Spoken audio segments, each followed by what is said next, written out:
जय Hind, good morning, नमस्कार दोस्तों। आप सभी लोग का फिर से स्वागत है हमारे इस चैनल में। आज हम लोग देख रहे हैं कि सीटेट का जो एक महत्वपूर्ण पार्ट देख रहे हैं पर्यावरण में, इसमें से पेड़ पौधे एवं जंतुएं, इसका आज यह तीसरा वीडियो है, यानी यह थर्ड पार्ट है। बहुत इंपॉर्टेंट क्वेश्चन है, इसी तरह के प्रश्न आपको पूछे जाएंगे। चलिए वीडियो पूरा देखिएगा। आज का पहला प्रश्न हम लोग देखते हैं। कहता है कि हमारे शरीर के मुख्य स्वेदांग कौन है, यानी है क्या है।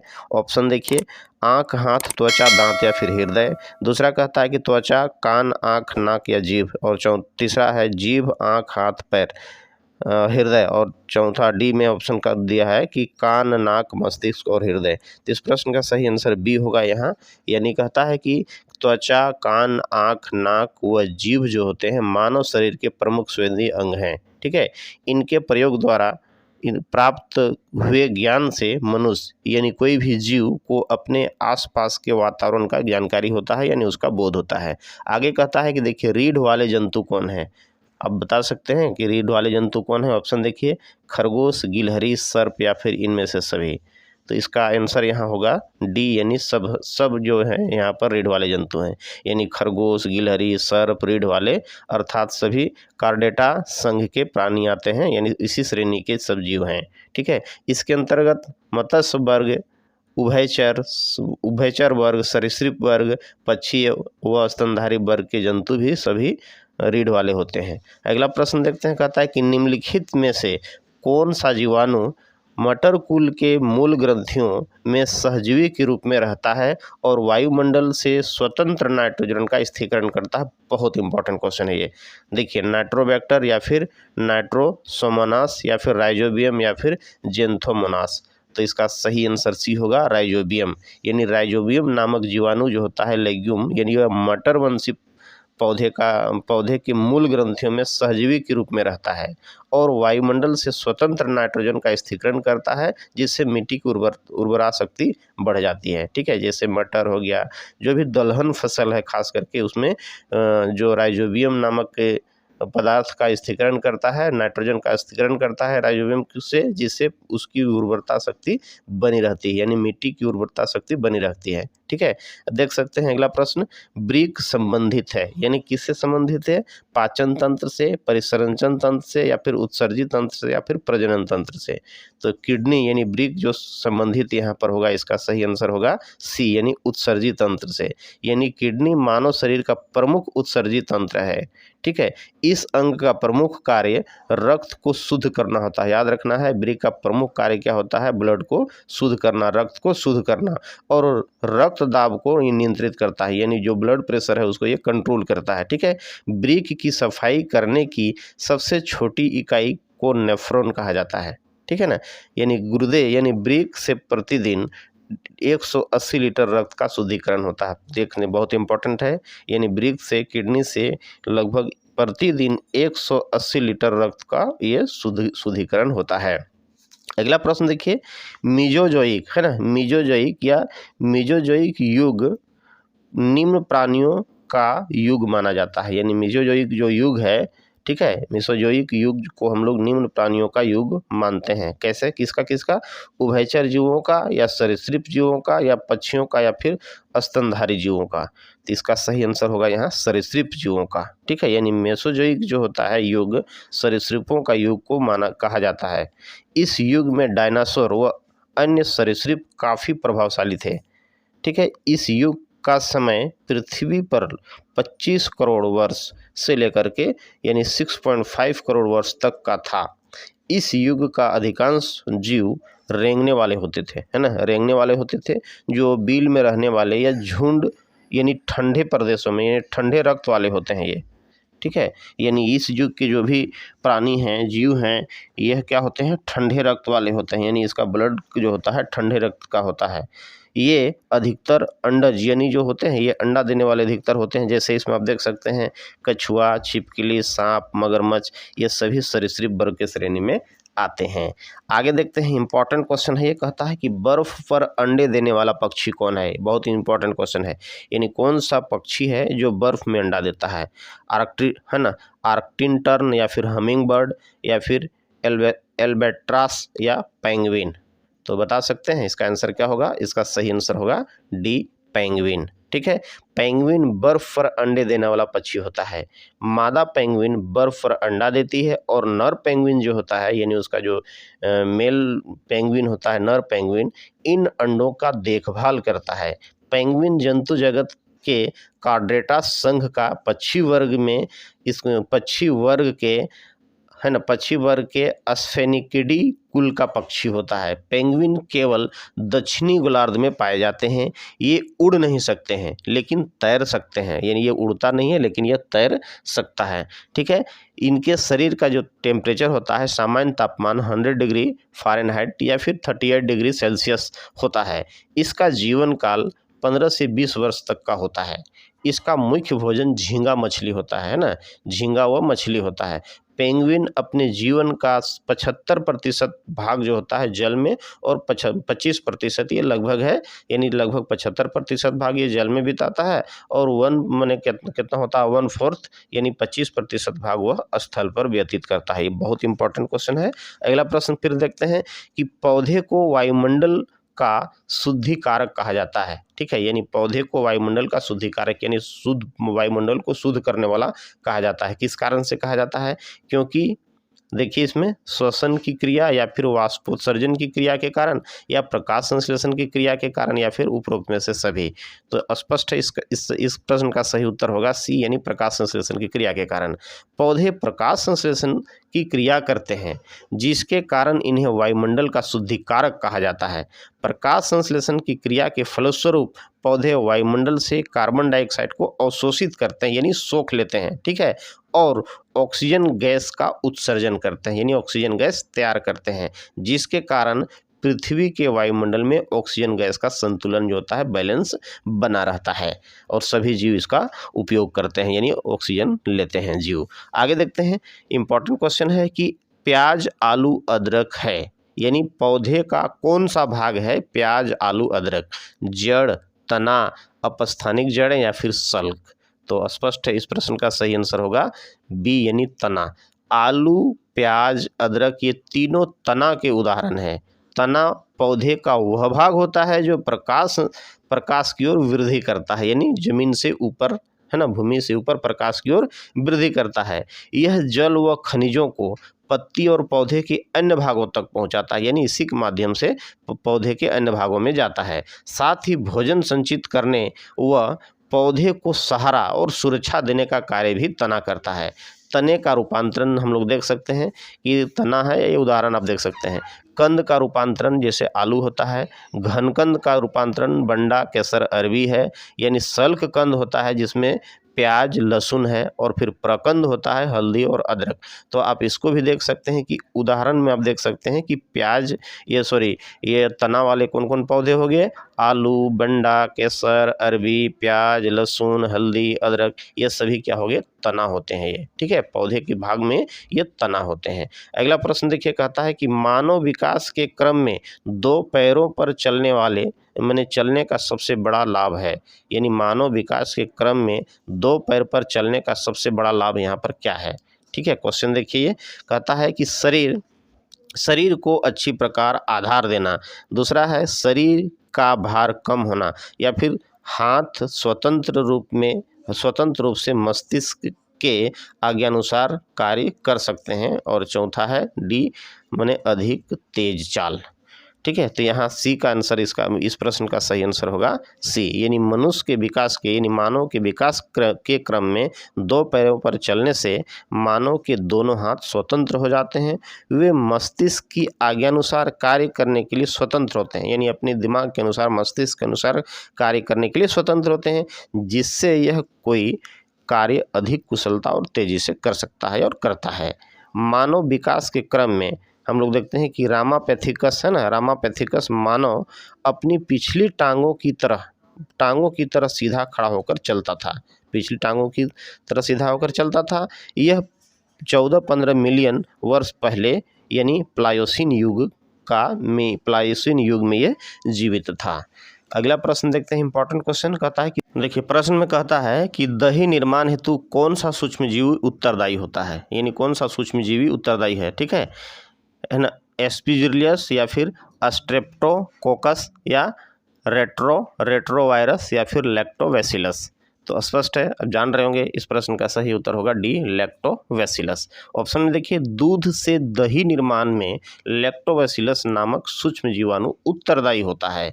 यह जीवाणु दूध की लैक्टोज शर्करा को, है ना, खमीरीकरण द्वारा लैक्टिक एसिड में, ये मैंने लैक्टिक एसिड का निर्माण करता है, यानी लैक्टिक एसिड बनाता है। दूध इस अम्लीय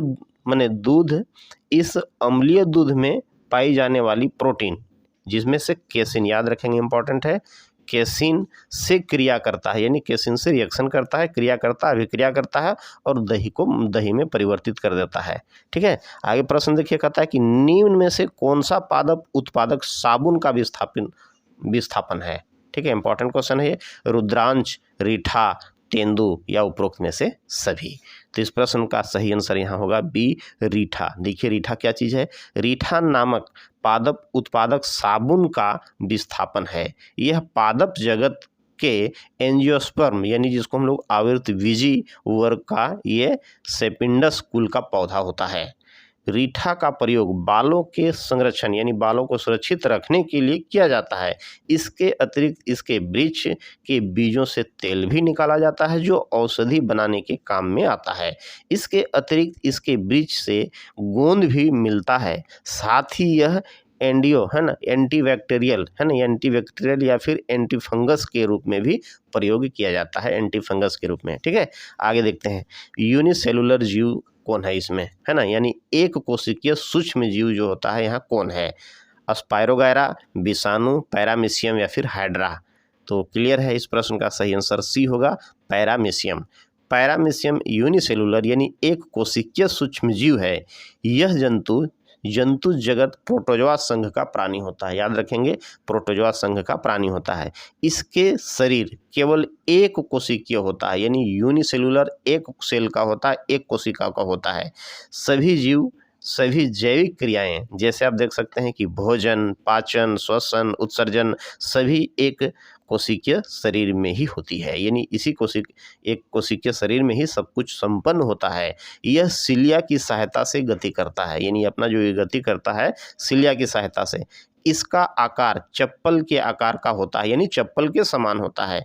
इसमें विकसित केंद्रक होता है। ठीक है, इसका जो कि न्यूक्लियस होता है यह विकसित होता है। अगला प्रश्न देखते हैं, कहता है कि निम्नलिखित में से कौन से पौधे दूर दूर प्रसारित होंगे, यानी कौन सा पौधा है जो दूर दूर फैल जाएगा, प्रसारित होगा। ऑप्शन देखिए, बीजाणु द्वारा प्रकीर्णित पौधे, या बीज द्वारा प्रकीर्णित पौधे, या फल द्वारा प्रकीर्णित पौधे, या फिर कायिक जनन द्वारा विकसित पौधे। तो इसका सही आंसर होगा डी, कायिक जनन द्वारा विकसित पौधे, यानी वितरित पौधे। ऑप्शन क्लियर करिए इसको। देखिए, कहता है कि कायिक जनन द्वारा पौधे दूर दूर तक प्रसारित होते हैं। कायिक जनन को अलैंगिक जनन भी कहा जाता है। क्या कहा जाता है? अलैंगिक जनन भी कहा जाता है, जिसमें ये बीजों या जीवाणुओं के उपयोग के बिना ही पौधे उत्पन्न हो जाते हैं। देखिए, जनन जरूरी है, लेकिन यहाँ बीजों और जीवाणुओं के उपयोग के बिना ही पौधे उत्पन्न हो जाते हैं। इसमें किसी पौधे के मूल, जड़, तना, कली या किसी कायिक अंग द्वारा नया पौधा प्राप्त किया जाता है। एग्जाम्पल के लिए आप देख सकते हैं, गुलाब का फूल, चंपा का फूल, आलू, अदरक, हल्दी आदि उगाना सभी इसी प्रक्रिया के द्वारा होता है। ठीक है, अगला प्रश्न देखिए, कहता है कि जब एक जीव लाभ लेता है ना, जब एक जीव लाभ लेता है बगैर दूसरे सहजीवी जीव को प्रभावित किए, तब इसको हम लोग क्या कहते हैं? ऑप्शन देखिए, परजीवी, सहभोजी, मृतपजीवी या फिर सहजीवी। ठीक है, सहभोजी या फिर सहजीवी। तो इसका सही आंसर होगा सहजीवी। जैसे सहभागिता या फिर सहभोजी, दो जीव या दो जातियों के बीच ऐसा आपसी सहजीवन होता है जिसमें जीव या जाति को दूसरे से लाभ हो, लेकिन जीव या जाति को पहले से न कोई लाभ होता हो। ठीक है, न कोई लाभ होता है और न ही हानि होता है, न कोई लाभ भी होता है और न ही कोई हानि पहुंचाता है। जैसे हम लोग देख सकते हैं, हांगर शार्क के साथ रेमोला मछलियां भी यात्रा करती है, यानी हांगर शार्क के साथ क्या करती है? रेमोला मछलियां भी यात्रा करती है। ये मछलियां हांगर शार्क द्वारा शिकार किए जीवों के छोटे टुकड़ों को खाती है ना। इससे हांगर शार्क का न तो कोई लाभ होता है और न ही कोई हानि होता है। चलिए देखते हैं अगला प्रश्न।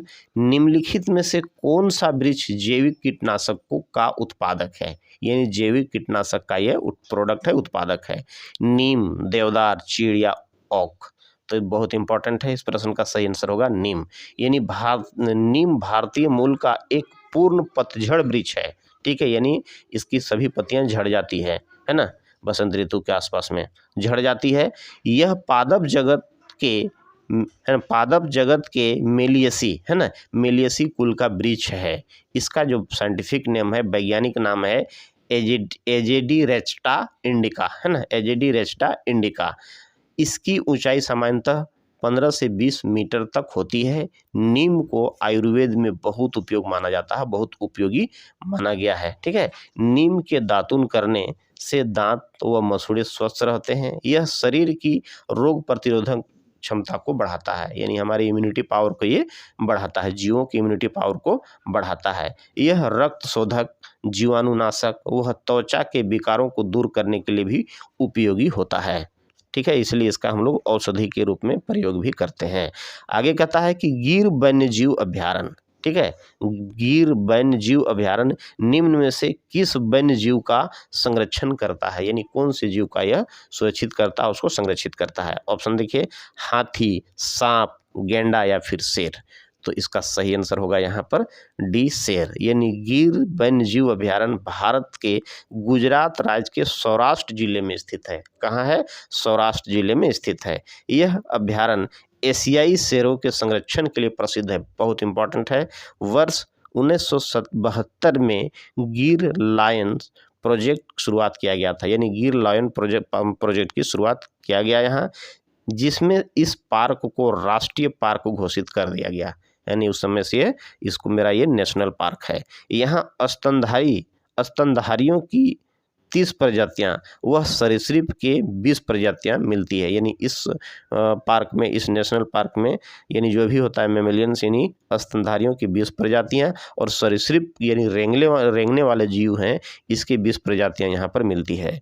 यह अभयारण्य विश्व का एकमात्र, बहुत इंपॉर्टेंट है, यह अभयारण्य विश्व का एकमात्र ऐसा स्थान है जहाँ एशियाई शेरों को उनके प्राकृतिक आवास में देखा जा सकता है। यानी उसका जो नेचुरल हैबिट है, नेचुरल आवास है।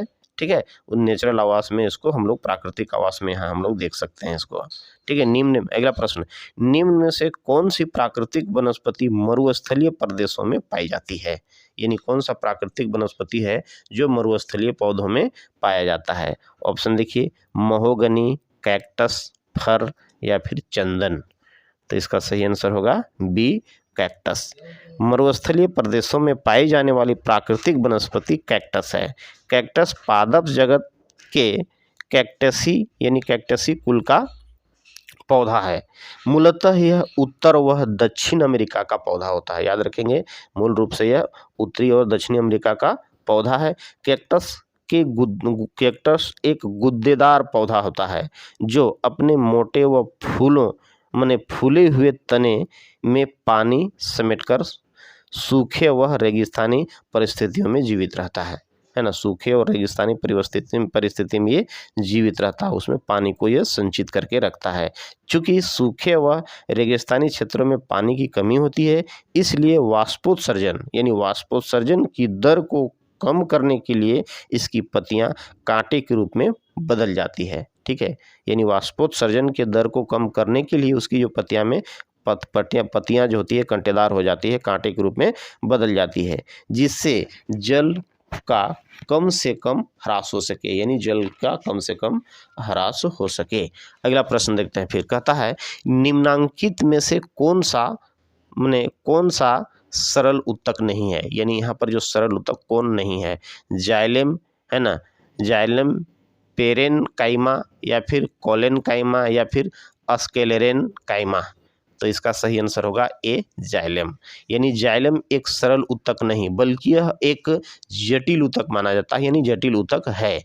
जाइलम पौधे का काष्ठीय भाग होता है, यानी यह जो लकड़ी जो होता है काष्ठीय भाग होता है, इसे संवहनी ऊतक या फिर दारू भी कहते हैं, है ना। इसको संवहनी ऊतक या दारू ऊतक भी कहा जाता है। इसका प्रमुख कार्य बहुत इंपॉर्टेंट है ये, इसका प्रमुख कार्य जल एवं खनिज लवणों को पौधे के विभिन्न भागों तक पहुंचाना होता है ना। यानी जमीन से जो भी जल खनिज लवण होते हैं जड़ के माध्यम से, यानी पूरे जाइलम नलिकाओं के द्वारा ही पौधे के हर भाग तक यह पहुंचाया जाता है।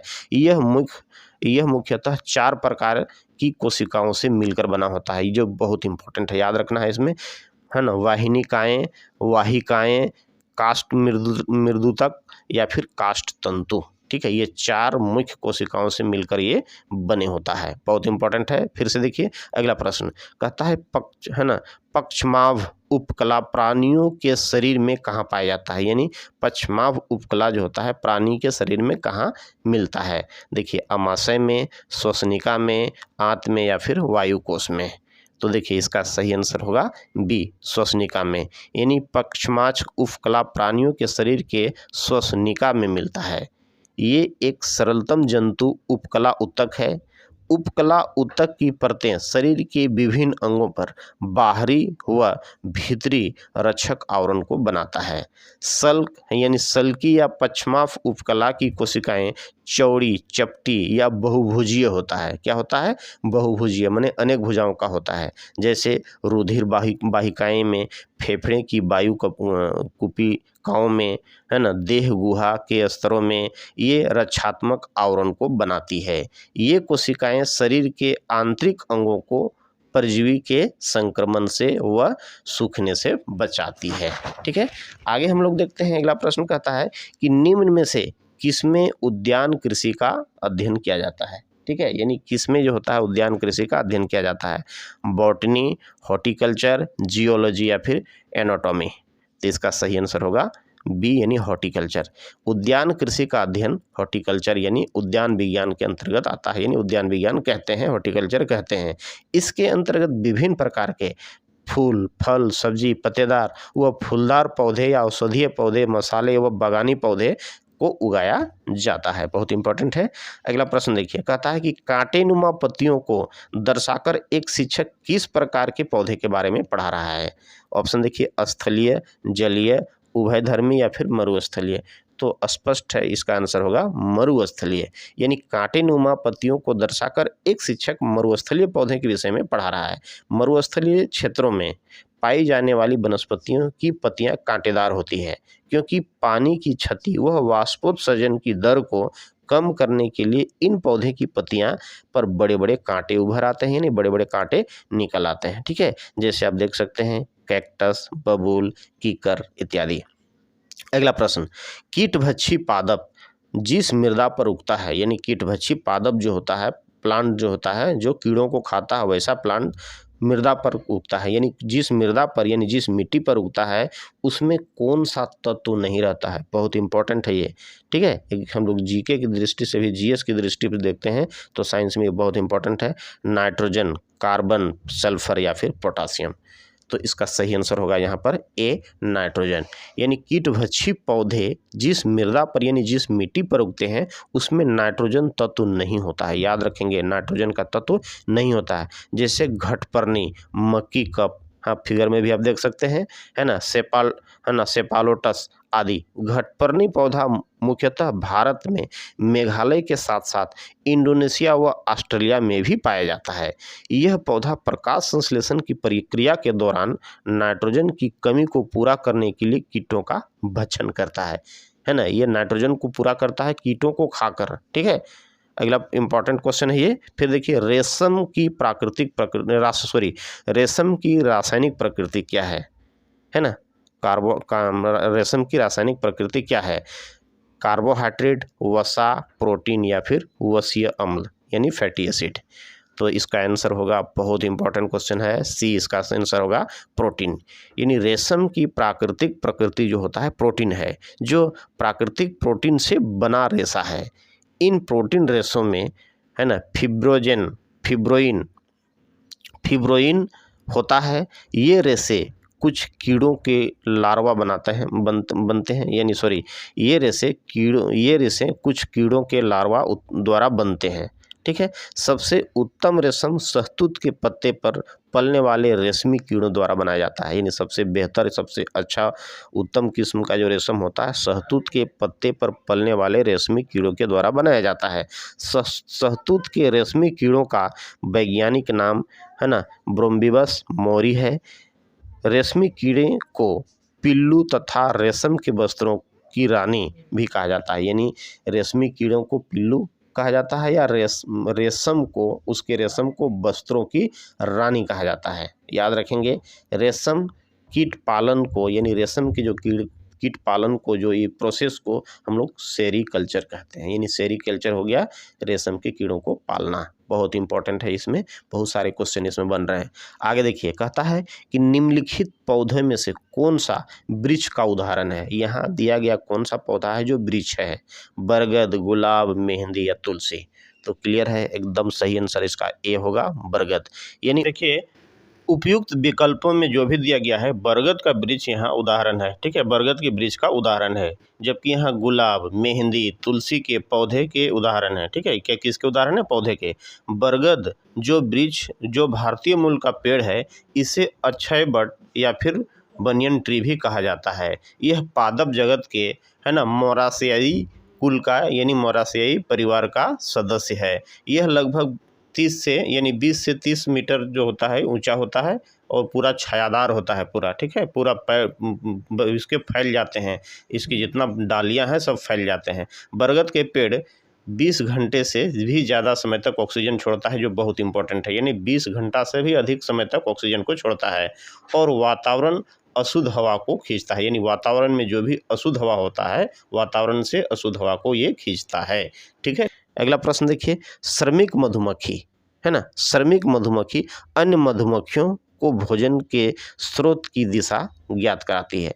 यानी जो रानी मक्खी, श्रमिक मधुमक्खी जो होती है, अन्य मधुमक्खियों को भोजन के स्रोत की दिशा ज्ञात कराती है कि नहीं, किस दिशा में हमको भोजन मिलेगा, इसकी जानकारी कौन देती है? श्रमिक मधुमक्खी। ठीक है, कैसे, इसका क्या, किस आधार पर देती है? यानी भिन-भिनाकर, नृत्य के द्वारा, या फिर रासायनिक संकेतन के द्वारा, या फिर स्पर्श द्वारा। तो इसका सही आंसर होगा नृत्य के द्वारा, यानी वो डांस करने लगती है उस दिशा में, जिससे पता चलता है कि इस दिशा में भोजन है। ठीक है, श्रमिक मधुमक्खी द्वारा अन्य मधुमक्खियों को भोजन स्रोत की दिशा नृत्य के द्वारा ज्ञात कराती है।